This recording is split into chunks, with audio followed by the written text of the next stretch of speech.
Assalamualaikum warahmatullahi wabarakatuh. Hi, my name is Raisa Notanziliana. I'm from Cross Cultural Understanding A1, English Language Study Program, University of Lambung Mangkurat. So today I am going to talk about the nonverbal communication. So before we go on to the topic, I will talk about the communication itself. As we know, there are two kinds of communication. The first is verbal communication and the second is nonverbal communication. So verbal communication is the way we use the word to express our emotion, thought, or the way we exchange the information and we speak it up. While nonverbal communication is anything else and it is refers to gesture, body language, facial emotion, and people can communicate without using language or the word that come out from our mouth. So here there are several kind of nonverbal communication. The first is facial expression. So what is facial expression? So facial expression is used to convey countless emotional without saying the word. For example, when we are happy, when we feel happy, we will smile, laugh. But on the other hand, when we sad, we will show this emotion. And when we're angry, we will show this emotion. And when we confused on someone, we will show this emotion. For special expression, there aren't different across the culture, whether in Indonesian or Western. Indonesian or Western people, when they're happy, they directly will smile. So the next is eye gaze. Through the eye gaze, we can tell indirectly our response to the person that we're talking to. For example, when we're talking to someone and she or he stare at you like this, it means that she or he didn't interested into your topic, or when you tell them something, they entrust you. They didn't trust what you said.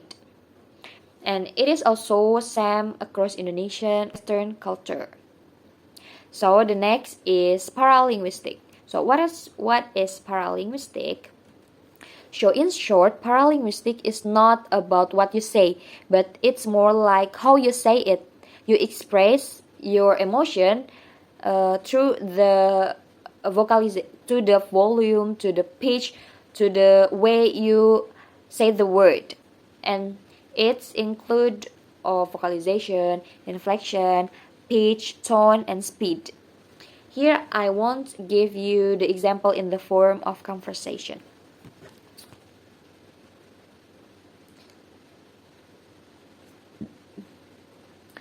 Lily, are you mad?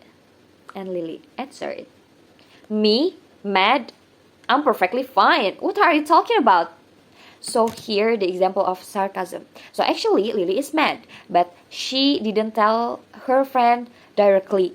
But she hoped that her friend will understand that actually she's feel mad.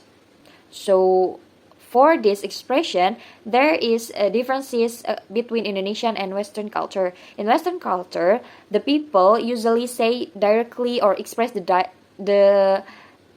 they feel directly. For the example is the previous example. Lily tell her friend that actually she's mad. Even she said that she's fine, but the tone or the pitch or the way Lily spoke it is indicate that Lily actually mad. But in Indonesian, we are usually didn't show it directly. For example, when you go to your friend's house and your friend cooks something for you and the taste is not good or it's not delicious, and your friend asks you about the food, for example, gimana rasanya, enak?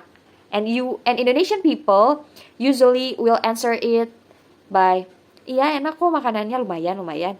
Even actually the food is not delicious. Like that.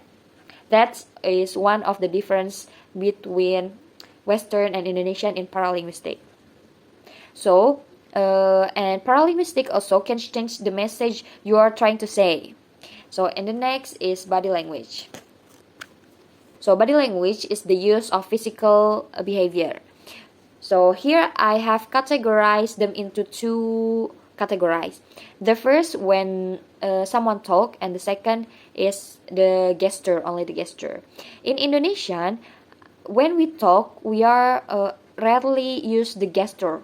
For example, yeah, yesterday I went to my hometown and it's really fresh and I like the scenery there.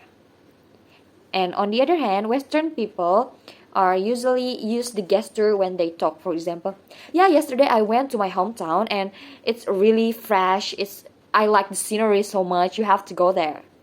It's according to the movie, according to the interview video that I watch on the YouTube. And the second category is Only the gesture. In Indonesian, when, for example, I pass in front of the person that older than me, I will bow my upper body and say, excuse me, or in Indonesian or in the Sundanese, punten, for example. But in the Western, they did not usually do that. And for another gesture, another example, in the Western culture, they cross their finger like this. It means that wish a luck. You can try to type on your keyboard when you want to type good luck. You will find this emoticon. But in Indonesian, maybe some of us do this, but it sounds unpopular.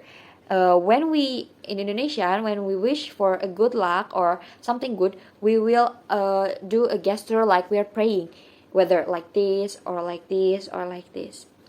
Okay, maybe that's all for me. Thank you for your best attention. Wassalamualaikum warahmatullahi wabarakatuh.